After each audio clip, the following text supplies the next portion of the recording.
अध्याय 9 और अध्याय 10 का गंभीर अध्ययन करने जा रहे हैं। यह अध्ययन केवल सुनने के लिए नहीं है, बल्कि अपने जीवन में उतारने के लिए है। इसलिए आइए अपने मन को शांत करें, अपने हृदय को खोलें और परमेश्वर के वचन को पूरे ध्यान से सुनें। मरकुस अध्याय 9, विश्वास की शक्ति।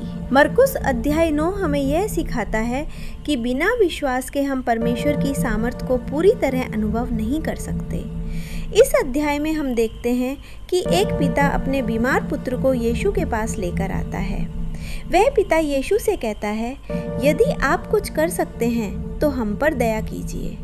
तब यीशु उत्तर देते हैं, यदि तू विश्वास करे तो विश्वास करने वाले के लिए सब कुछ संभव है।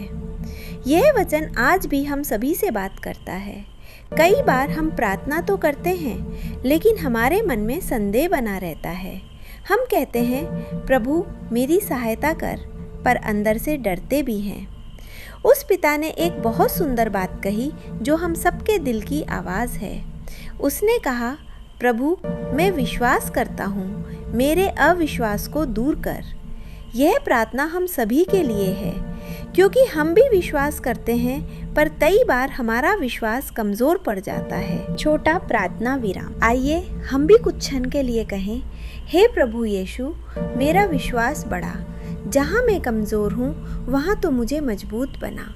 मेरे हृदय से हर संदेह को दूर कर और मुझे तेरे वचन पर पूरा भरोसा करना सिखा। मरकुस अध्याय 10, नम्रता और सेवा। मरकुस अध्याय 10 में यीशु हमें सिखाते हैं कि परमेश्वर के राज्य में सच्ची महानता क्या है।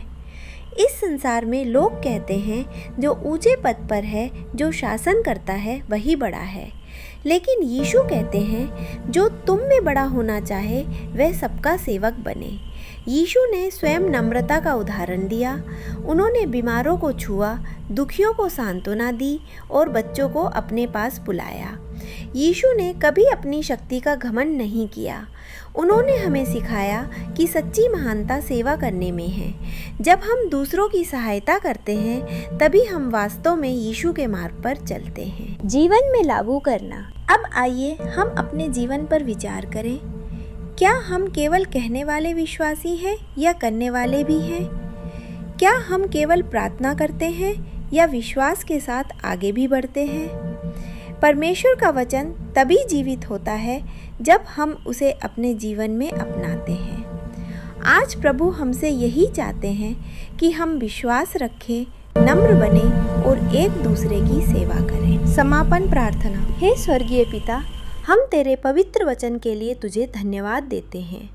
तू हमारे विश्वास को मजबूत कर, हमें नम्र हृदय दे और सेवा करने की आत्मा प्रदान कर।